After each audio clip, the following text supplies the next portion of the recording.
تو یہ دن و رات کی تبدیلی اور دن و رات میں تبدیلی کا یہ نظام اللہ تعالیٰ فرماتے ہیں ان فی ذلک لعبرۃ لأولی الابصار، رات و دن کی تبدیلی میں اور کائنات میں ہونے والے اس بدلاؤ میں آنکھ رکھنے والوں کے لیے، عقل رکھنے والوں کے لیے، عقل مندوں کے لیے، غور و فکر کرنے والوں کے لیے، سوچنے والوں کے لیے عبرت کا سامان ہے۔ اس میں ان کے لیے بہت سارے اسباق ہیں، بہت ساری نصیحتیں ہیں۔ کس کے لیے؟ جو نصیحت حاصل کرنا چاہے، جو غور و فکر کرے، جو عقل سے کام لے، تو اس کے لیے اللہ تعالیٰ فرماتے ہیں کہ رات و دن کی تبدیلی میں ان کے لیے عبرت ہے، نصیحت ہے۔ تو اللہ تعالیٰ کی اس کائنات میں اللہ کی قدرت پر دلالت کرنے والے اور اللہ کی قدرت کو بتانے والی بہت ساری چیزیں ہیں کہ کائنات پر اور کائنات کے نظام پر بندہ اگر غور کرتا ہے تو اس سے اس کو یہ سمجھ میں آتا ہے کہ اللہ کی قدرت کتنی بڑی ہے اور اللہ تبارک و تعالیٰ کی قدرت کس طرح کام کر رہی ہے۔ تو انہی چیزوں میں سے موسموں کی تبدیلی، یہ بھی اللہ کی قدرت کا ایک عظیم مظہر ہے، اللہ کی قدرت پر دلالت کرنے والی ایک علامت اور نشانی ہے، موسموں کا بدلنا، تبدیل ہونا۔ جیسے انسانوں کے مزاج مختلف ہیں، ہر ایک کا ایک جیسا مزاج نہیں ہوتا، انسانوں کی طبیعتیں الگ الگ ہیں، انسانوں کے مزاج الگ الگ ہیں، انسانوں کے رنگ الگ الگ ہیں، انسانوں کے خاندان، قبیلے الگ الگ ہیں۔ اسی طریقے سے اللہ تبارک و تعالیٰ نے دنیا میں موسموں کو بھی الگ الگ بنایا ہے۔ عموماً 4 طرح کے موسموں سے زمین پر رہنے والے استفادہ کرتے ہیں، فائدہ اٹھاتے ہیں۔ سردی کا موسم ہے، گرمی کا موسم ہے، موسم بہار ہے اور موسم خزاں ہے۔ یہ 4 قسم کے موسم ہیں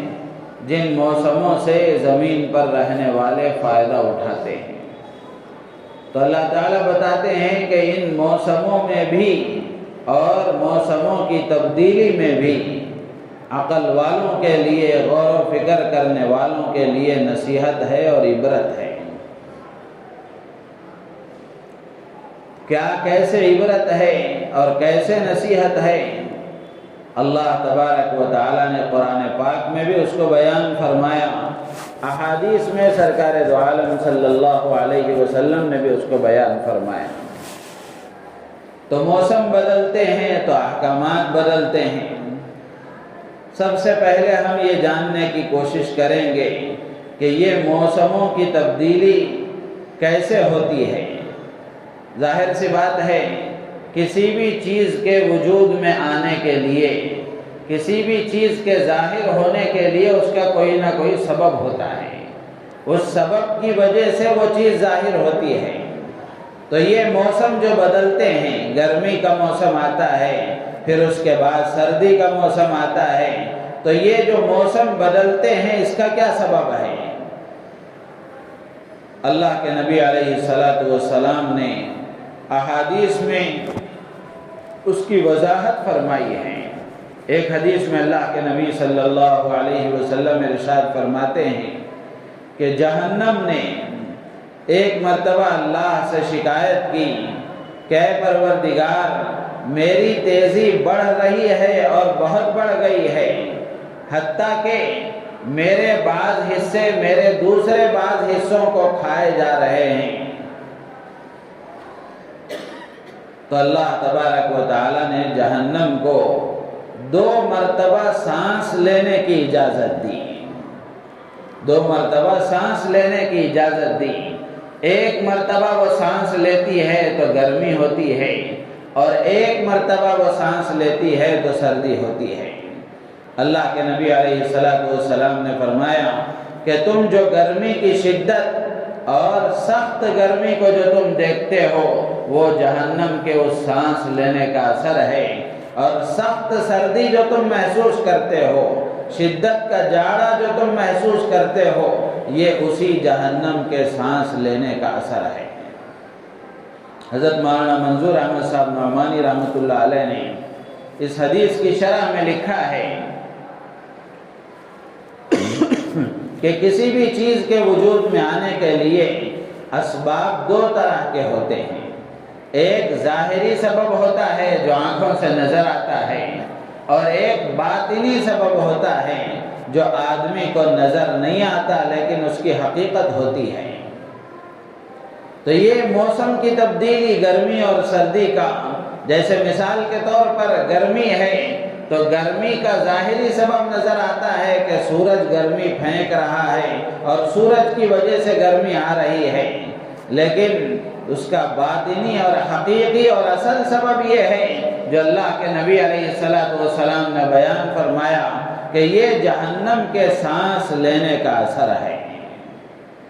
تو ظاہری اسباب یہ دنیا والے بتاتے ہیں اور آدمی اپنی آنکھوں سے اس کا مشاہدہ کرتا ہے، اور باطنی اسباب یہ چونکہ پوشیدہ ہوتے ہیں، آنکھوں سے نظر نہیں آتے، یہ حضرات انبیاء کرام علیہ السلام بتاتے ہیں۔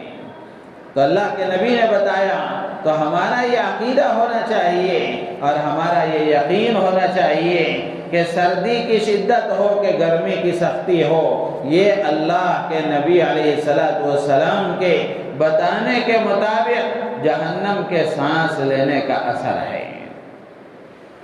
تو موسموں کی تبدیلی کا سبب معلوم ہوا کہ جہنم کے سانس لینے کی وجہ سے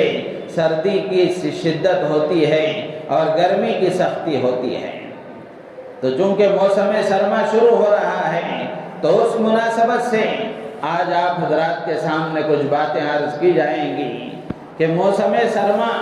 یہ اللہ کی بہت بڑی نعمت ہے ایمان والے کے لیے،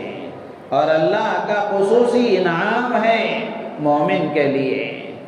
اور نیکیاں کمانے کا بہترین سیزن اور موقع ہے ایمان والے کے لیے۔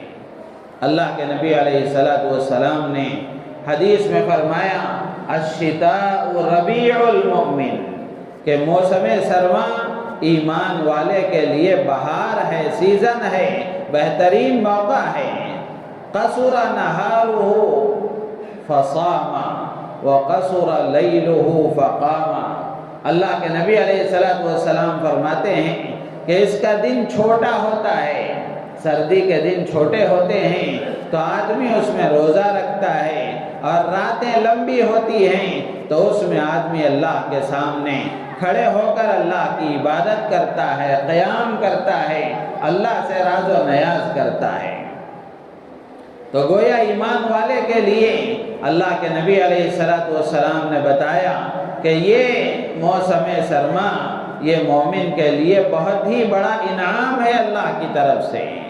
کہ اس کے دن چھوٹے ہوتے ہیں، آدمی روزہ رکھتا ہے، راتیں لمبی ہوتی ہیں تو آدمی اس میں اللہ کی عبادت کرتا ہے۔ حضرت عمر رضی اللہ تعالی عنہ فرمایا کرتے تھے الشتاء غنیمت العابدین، کہ موسم سرما عبادت کرنے والوں کے لیے غنیمت کا سامان ہے، عبادت کرنے والوں کے لیے، عابدین کے لیے یہ غنیمت ہے، اللہ کی طرف سے خصوصی انعام ہے کہ راتیں لمبی ہوتی ہیں، آدمی رات میں جتنا چاہے اللہ کے سامنے عبادت کرے۔ ایک تابعی ہیں وہ فرماتے ہیں کہ حضرات صحابہ رضوان اللہ تعالی علیہم اجمعین کے دور میں صحابہ یہ کہا کرتے تھے اور یہ بات کہی جاتی تھی کہ جیسے ہی موسم سرما آتا تو صحابہ کے درمیان میں یہ آواز لگتی تھی کہ یا اہل القرآن، کہ اے قرآن والو، راتیں تمہارے لیے لمبی ہو گئی تمہاری نماز کے لیے، قرآن کی تلاوت کے لیے، اور دن چھوٹا ہو گیا روزہ رکھنے کے لیے، فاغتنموا، لہذا تم اس سے فائدہ اٹھاؤ، اس کو غنیمت سمجھو۔ تو یہ موسم سرما جو اب شروع ہو رہا ہے، یہ ہمارے لیے اللہ کا خصوصی انعام ہے، اور مومن کے لیے نیکیاں کمانے کا اور اللہ کو راضی کرنے والے اعمال کے کر لینے کا، اپنی آخرت بنا لینے کا، اور آخرت کے تمام مراحل میں آسانی اور سہولت کا انتظام کر لینے کا یہ بہترین موقع ہے جو اللہ نے ہمیں عطا فرمایا ہے۔ تو ہماری ذمہ داری بنتی ہے کہ ہم اس سے فائدہ اٹھائیں اور اس کی قدر کریں، اور اللہ نے جس مقصد کے لیے ہمیں یہ عطا فرمایا ہے ہم اس مقصد کو پانے والے بنیں، اس کو حاصل کرنے والے بنیں۔ ورنہ عموماً یہ ہوتا ہے کہ سردی کا موسم بھی آتا ہے چلا جاتا ہے، گرمی کے ایام بھی آتے ہیں چلے جاتے ہیں، لیکن ذرا برابر بھی ہم غور و فکر نہیں کرتے اور اس سے عبرت حاصل کرنے کی کوشش نہیں کرتے۔ اللہ فرماتے ہیں کہ اس میں عقل رکھنے والوں کے لیے، غور و فکر کرنے والوں کے لیے، سوچ و بچار کرنے والوں کے لیے عبرت کا سامان ہے۔ تو صحابہ کہا کرتے تھے کہ یہ موسم سرما آیا ہے تو تم اس سے فائدہ اٹھاؤ، فاغتنموا، اس سے فائدہ اٹھاؤ، اس کو غنیمت سمجھو۔ تو یہ موسم اب شروع ہو رہا ہے، اللہ نے ہمیں بھی عطا فرمایا ہے، تو ہماری ذمہ داری ہے کہ ہم اس موسم سے فائدہ اٹھائیں اور اس کی لمبی راتوں سے ہم فائدہ اٹھائیں، اللہ کے سامنے کھڑے ہو کر عبادت کا ہم اہتمام کریں، اور دن اس کے چھوٹے ہیں تو اس میں ہم روزہ رکھنے کا اہتمام کریں۔ تو میرے عزیز و دوست بزرگوں، جب اتنا عظیم الشان یہ موسم سرما ہے اور اللہ کے نبی علیہ السلام نے اس سے فائدہ اٹھانے کی اور اس کو غنیمت سمجھنے کی ترغیب دی ہے، تو اب سوال پیدا ہوتا ہے کہ ہمیں کیا کرنا چاہیے۔ سب سے پہلی بات یہ ہے جو ہمیں کرنا ہے وہ یہ کہ موسموں کی تبدیلی پر اللہ کی قدرت کا چونکہ یہ مظہر ہے تو ہم اس سے اللہ کی قدرت کو سمجھنے والے بنیں، اللہ کی قدرت کو سمجھنے والے بنیں۔ ورنہ عموماً یہ ہوتا ہے کہ جب سردیاں زیادہ ہو جاتی ہیں اور یا گرمی کا موسم ہوتا ہے، گرمی زیادہ ہو جاتی ہے، تو لوگ موسم کو برا بھلا کہنے لگتے ہیں، موسم کو برا بھلا کہنے لگتے ہیں۔ اس سے آدمی کو گریز احتراز کرنا چاہیے، بچنا چاہیے، اس لیے کہ یہ موسموں کی تبدیلی اللہ کے فیصلے کی وجہ سے ہوتی ہے، اللہ کی طرف سے ہوتی ہے۔ آدمی برا بھلا کہتا ہے زمانے کو، برا بھلا کہتا ہے موسم کو، تو در حقیقت یہ زمانے کو نہیں، موسم کو نہیں، بلکہ اللہ کو برا بھلا کہتا ہے، اللہ کے فیصلے پر اعتراض کرتا ہے۔ تو اسی لیے جب موسم سرما آئے یا موسم گرما آئے تو سب سے پہلا کام یہ ہے کہ ہم اللہ کے فیصلے پر رضامندی کا اظہار کریں اور اللہ کے فیصلے کو تسلیم کریں، اس کو برا بھلا کہنے سے اپنے آپ کو بچائیں اور اس سے عبرت حاصل کرنے کی کوشش کریں، اس لیے کہ آخرت میں جو عذابات ہوگے، جہنم میں جو سزائیں ہیں، اس کے کچھ نہ کچھ نمونے اللہ تبارک و تعالیٰ نے ہلکے پھلکے دنیا میں بھی رکھے ہیں۔ تو یہ موسم سرما کی سردی ہو یا موسم گرما کی گرمی ہو، یہ بھی عبرت کا سامان ہے، اس لیے کہ جہنم میں جو سزائیں ہیں ان میں ایک عذاب گرمی کا بھی ہے اور ایک عذاب سردی کا بھی ہے، دونوں طرح کے عذابات جہنم میں اللہ نے رکھے ہیں۔ تو دنیا میں اللہ تعالیٰ نے موسم گرمی کا رکھا ہے، موسم سردی کا رکھا ہے، تو موسم گرما کی گرمی سے اور موسم سرما کی سردی سے ایمان والے کو جہنم کی یاد آنا چاہیے، اس عذاب کا خیال آ کر آدمی کو اس سے پناہ مانگنا چاہیے، اس سے پناہ مانگنا چاہیے۔ قرآن پاک میں اللہ تبارک و تعالیٰ نے جنتیوں کا جہاں ذکر فرمایا ہے وہاں اللہ فرماتے ہیں کہ جنت کا ماحول کیسا ہوگا، وہاں کا موسم کیسا ہوگا۔ اللہ فرماتے ہیں لا یرون فیہا شمسا ولا زمہریرا، کہ وہاں نہ شدت کی دھوپ ہوگی اور نہ ہی شدت کی سردی ہوگی۔ تو اس سے معلوم ہوا کہ عذاب گرمی کا بھی ہوتا ہے اور عذاب سردی کا بھی ہوگا۔ تو جنت کا جو موسم ہے وہ معتدل ہوگا۔ اگر گرمی حد سے زیادہ ہو گئی تو وہ بھی آدمی کے لیے تکلیف دہ ہے، اگر سردی اعتدال سے آگے بڑھ جائے، حد سے زیادہ ہو جائے تو وہ بھی آدمی کے لیے نقصان دہ ہوتی ہے۔ تو اللہ تعالیٰ فرماتے ہیں کہ جنتی جنت میں نہ ان کی گرمی زیادہ ہوگی نہ سردی زیادہ ہوگی، بلکہ موسم معتدل ہوگا، درمیانہ ہوگا، بہت ہی سہانا موسم ہوگا۔ تو اس سے مفسرین نے لکھا ہے، تو اس سے معلوم ہوا کہ جہنم میں ایک عذاب سردی کا بھی ہے۔ تو موسم سرما آئے تو موسم سرما میں سردی کی شدت سے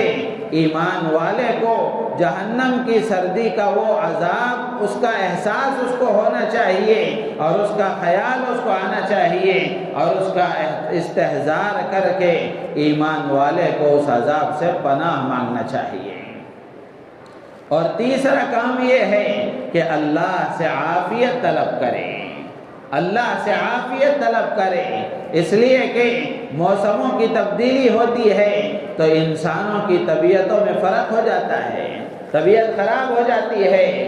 بخار آ جاتا ہے، نزلہ زکام ہو جاتا ہے اور طرح طرح کی بیماریوں کا آدمی شکار ہو جاتا ہے۔ تو موسموں کی تبدیلی کے وقت میں آدمی کو اللہ سے عافیت مانگنا چاہیے،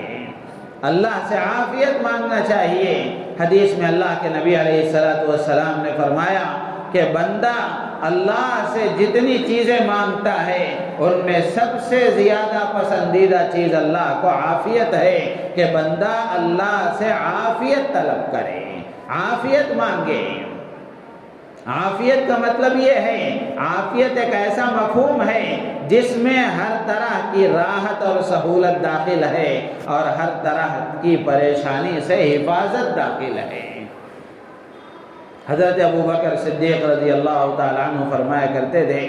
ایک مرتبہ آپ نے خطبہ دیا، منبر پر آپ چڑھے اور زار و قطار رونے لگے، پھر اس کے بعد آپ نے خطبہ دیتے ہوئے فرمایا کہ اسأل اللہ العفو والعافیہ، کہ اے ایمان والو اللہ سے عفو اور عافیت کا سوال کرو، معافی کا سوال کرو اور عافیت کا سوال کرو۔ اللہ کے نبی علیہ السلام کی بے شمار مسنون دعائیں ہیں جن دعاؤں میں اللہ کے نبی علیہ السلام نے عافیت کو مانگنا سکھایا ہے۔ اللہم انی اسألک العفو والعافیہ والمعافات فی الدنیا والآخرہ۔ اللہ کے نبی علیہ السلام نے عافیت مانگنے کی ترغیب دی ہے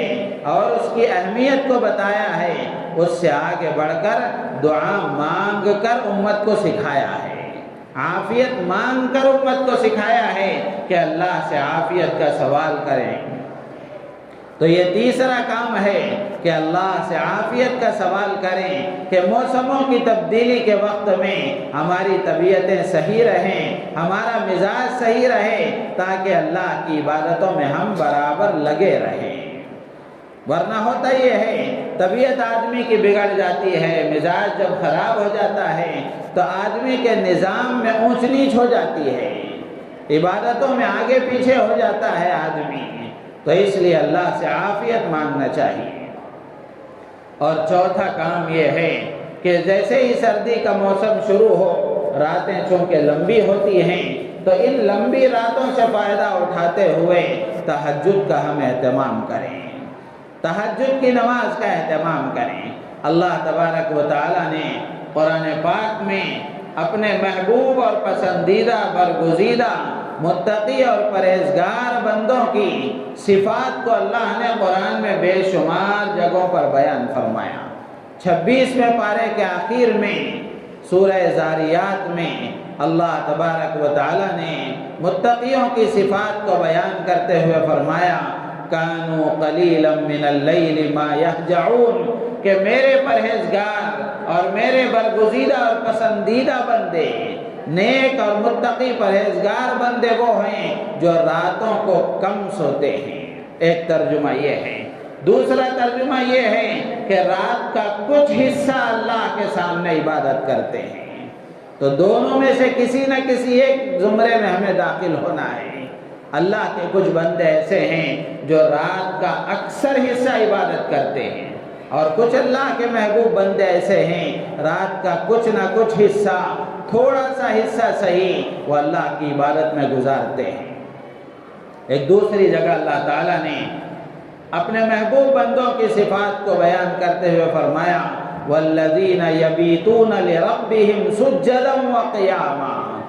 کہ میرے محبوب بندے، میرے پسندیدہ اور برگزیدہ بندے وہ ہیں جو رات کو سجدے میں گزارتے ہیں، قیام میں گزارتے ہیں، میرے سامنے کھڑے ہو کر گزارتے ہیں، میرے سامنے ماتھا ٹیک کر زمین پر اپنی پیشانی رگڑتے ہوئے گزارتے ہیں، میری عبادت کرتے ہوئے گزارتے ہیں۔ تو یہ لمبی راتیں ہیں، تو آدمی اگر صحیح طریقے سے اپنا نظام بنا کر رات میں جلدی سونے کا اہتمام کرے تو صبح میں آدمی جلدی اٹھ سکتا ہے اور تہجد پڑھ سکتا ہے۔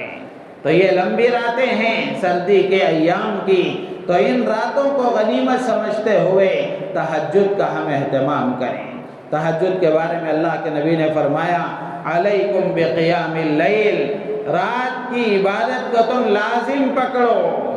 راتوں کی عبادتوں کا اہتمام کرو، فَإِنَّهُ دَأْبُ الصَّالِحِينَ قَبْلَكُمْ، اللہ کے نبی فرماتے ہیں کہ یہ تم سے پہلے جو نیک لوگ گزرے ہیں ان کی عادت تھی، ان کا طریقہ تھا کہ وہ راتوں کو اللہ کے سامنے رویا کرتے تھے، راتوں کو اللہ کے سامنے عبادت میں گزارا کرتے تھے، وہ راتوں کو اللہ کے سامنے کھڑے ہو کر گزارا کرتے تھے۔ اور پھر اللہ کے نبی علیہ السلام نے تہجد کے 3 فائدے بیان فرمائے۔ پہلا فائدہ اللہ کے نبی علیہ السلام فرماتے ہیں کہ ان قیام اللیل قربۃ الی رب اللہ،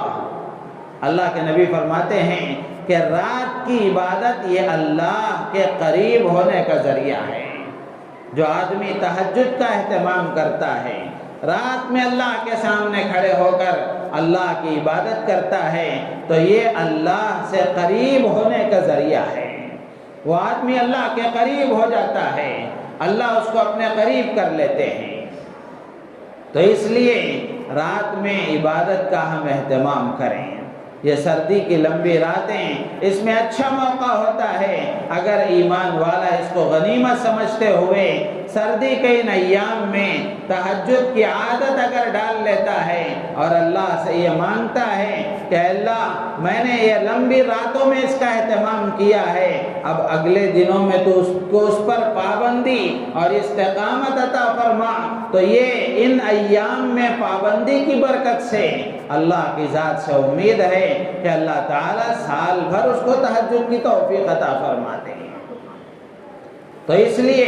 یہ سردی کی لمبی راتوں میں تہجد کا ہم اہتمام کریں، تہجد کا اہتمام کریں گے تو ہم اللہ سے قریب ہوں گے، اللہ ہمیں اپنے قریب کر لیں گے۔ جو اللہ کا مقرب بندہ بن جاتا ہے، اللہ کا قریب بندہ ہو جاتا ہے، پھر اللہ تبارک و تعالی اس کے کاموں کو اور اس کے مسائل کو آسان فرما دیتے ہیں۔ تو یہ پہلا فائدہ ہے جو تہجد کا اللہ کے نبی نے بیان فرمایا۔ اور دوسرا فائدہ اللہ کے نبی فرماتے ہیں وَمَنْهَاتٌ عَنِ الْإِثْمِ، کہ جو آدمی تہجد پڑھتا ہے، تہجد کا اہتمام کرتا ہے اور صحیح طریقے سے نماز پڑھتا ہے، تو اس کا اثر اور اس کا فائدہ یہ ہے کہ اس کو گناہوں سے بچنے کی استعداد اس کے اندر پیدا ہوتی ہے،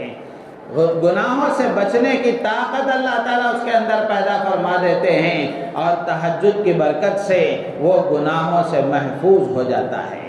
گناہوں سے بچ جاتا ہے۔ کتنا آسان کام ہے کہ آدمی رات میں تہجد کا اہتمام کرتا ہے، اللہ تبارک و تعالی رات میں اس کے سامنے کھڑے ہو کر عبادت کرنے کی برکت سے گناہوں سے بچنے کی طاقت اس کے اندر پیدا فرما دیتے ہیں۔ اور تیسرا فائدہ اللہ کے نبی فرماتے ہیں وَتَكْفِيرٌ لِلسَّيِّئَاتِ کہ رات کا قیام آدمی کے لیے گناہوں کی معافی کا ذریعہ ہے، گناہوں کے مٹانے کا ذریعہ ہے۔ تو جو آدمی تہجد کا اہتمام کرتا ہے تو اس کے 3 فائدے یہ ہیں کہ اللہ تعالیٰ اسے اپنے قریب کر لیتے ہیں اور اپنی نافرمانی سے بچنے کی طاقت اس کے اندر پیدا فرما دیتے ہیں، اور تیسرا فائدہ اس کے گناہوں کو معاف فرما دیتے ہیں۔ تو یہ سردی کے ایام ہیں، تو ان ایام میں ہم اللہ کے سامنے رات میں کھڑے ہو کر تہجد کا اہتمام کرنے کی کوشش کریں، اور اسی طریقے سے چونکہ دن چھوٹے ہیں تو یہ دن چھوٹے ہیں تو اس میں ہم روزوں کا اہتمام کریں۔ اچھا موقع ہے، رمضان کے روزے اگر کسی کے چھوٹ گئے ہیں تو فرض روزوں کی قضا کریں، یا اگر ذمے میں کوئی فرض روزے کی قضا نہیں ہے تو یہ بہت بڑی سعادت مندی کی بات ہے۔ تو ہم اس کا اہتمام کریں کہ ایام 20 کے روزے رکھیں، پیر جمعرات کا روزہ رکھیں، نفلی روزوں کا اہتمام کریں۔ روزہ اللہ کو بہت محبوب عبادت ہے، روزہ اللہ کی پسندیدہ عبادت ہے، اور روزے کے دنیاوی فائدے بھی ہیں، اخروی فائدے بھی ہیں۔ تو اس لیے یہ سردی کے موسم میں دن چھوٹا ہوتا ہے، تو اللہ کے نبی نے فرمایا کہ دن چھوٹا ہوتا ہے تو آدمی کو چاہیے کہ وہ روزہ رکھنے کا اہتمام کریں۔ تو کسی کے ذمے روزے چھوٹ گئے ہیں رمضان کے، یا فرض روزوں کی قضا ہے تو قضا روزے رکھیں، یا اگر قضا روزے نہیں ہیں تو پھر نفلی روزوں کا اہتمام کریں۔ ہر پیر اور جمعرات کو یا ہر مہینے کی 13، 14، 15 تاریخ ایام 20 کے روزے رکھیں۔ اور بہت اچھا موقع ہوتا ہے عموماً عورتوں کے لیے کہ عورتوں کے رمضان میں کچھ نہ کچھ روزے ان کے عذر کی وجہ سے چھوٹ ہی جاتے ہیں، تو یہ اچھا موقع ہے سردی کے ایام میں کہ ان روزوں کی قضا کریں۔ ورنہ عموماً دیکھا جاتا ہے کہ رمضان میں کسی طرح ماحول کی وجہ سے عورتیں روزہ رکھ لیتی ہیں، لیکن عذر کی وجہ سے جو ان کے روزے چھوٹ جاتے ہیں، سال ہر سال کے روزے ان کے ذمے میں قضا باقی رہتے ہیں، لیکن سال بھر میں اس کی قضا کی ان کو توفیق نہیں ہوتی، وہ قضا نہیں کرتی۔ تو اس لیے مردوں کی ذمہ داری ہے کہ وہ اپنے گھر کی عورتوں کی فکر کریں، ان کے جو روزے رمضان میں چھوٹ گئے وہ ان کی قضا کی ان کو ترغیب دیں، آرڈر پاس نہ کریں، ترغیب دیں کہ یہ فرض ہے جو تمہارے ذمے میں قرض ہے اللہ کا، اس کو ادا کرنا تمہارے لیے ضروری ہے۔ تو اس لیے تم اس کو، یہ سردی کے ایام ہیں، دن چھوٹے ہیں، اس میں روزے رکھنے کا اہتمام کریں، اس کی ترغیب دیں۔ اور اسی طریقے سے آخری بات یہ ہے کہ یہ سردی کے ایام ہیں تو اس میں آدمی سردی سے بچنے کا انتظام اپنے لیے جس طرح کرتا ہے، اسی طریقے سے بہت سارے اللہ کے مستحق اور ضرورت مند بندے ایسے ہیں جن کے پاس سردی سے بچنے کا انتظام نہیں ہے، گرم کپڑے ان کے پاس نہیں ہیں، گرم بستر ان کے پاس نہیں ہیں۔ تو ایسے مستحق اور ضرورت مند بندوں کے لیے، ان کے لیے گرم بستروں کا انتظام کرنا، گرم کپڑوں کا انتظام کرنا، یہ اللہ کی طرف سے بہت بڑا انعام ہوتا ہے سردی کے ایام میں اہل ثروت کے لیے۔ اچھا موقع ہوتا ہے کہ اللہ کے بندوں کے کچھ کام آ جائیں، ان کی ہم خدمت کریں۔ ورنہ ہوتا یہ ہے میرے عزیز و دوست بزرگوں، آپ نے بھی دیکھا ہوگا، ہم نے بھی دیکھا ہے کہ آدمی لے جا کر آستانے میں اندر قبر پر چادر چڑھا رہا ہے، باہر غریب سردی میں ٹھٹر رہا ہے، اس پر چادر اڑھانے کی توفیق نہیں ہوتی، لے جا کر اندر تو چادر اڑھا رہا ہے۔ انسانوں کی تکلیف کا احساس روز بروز ختم ہوتا جا رہا ہے۔ تو اس لیے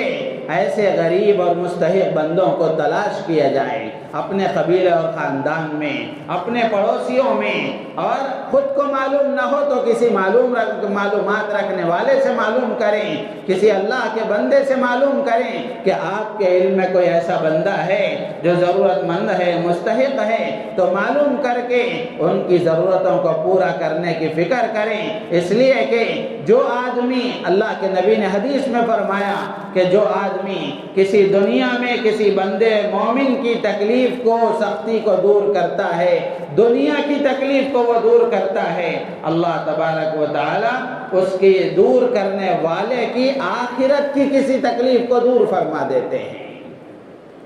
تو اس لیے بندوں کے کام آنا، غریبوں کا بھلا کرنا، مستحق بندوں کی ضرورتوں کو پورا کرنا، یہ انتہائی عظیم خدمت ہے اور اللہ کو بہت محبوب اور پسندیدہ عمل ہے۔ اللہ کے نبی نے فرمایا خیر الناس من ينفع الناس، کہ لوگوں میں بہتر وہ ہے جو لوگوں کو نفع پہنچائے، لوگوں کے کام آئے۔ تو اس لیے ان کاموں کا اہتمام کرتے ہوئے اگر ہم یہ موسم سرما گزاریں گے، اللہ کی ذات عالی سے امید ہے کہ یہ موسم سرما ہمارے لیے نجات کا، مغفرت کا، بھلائی کا، دنیا اور آخرت میں سرخ روئی کا ذریعہ بنے گا۔ اللہ تعالیٰ سے دعا ہے اللہ تعالیٰ مجھے آپ کو، پوری امت کو ان باتوں پر عمل کی توفیق عطا فرمائے اور موسم سرما کو غنیمت سمجھتے ہوئے اس سے فائدہ اٹھانے کی توفیق عطا فرمائے، ہماری نیتوں میں اخلاص پیدا فرمائے۔ آمین وآخر دعوانا الحمدللہ رب العالمین۔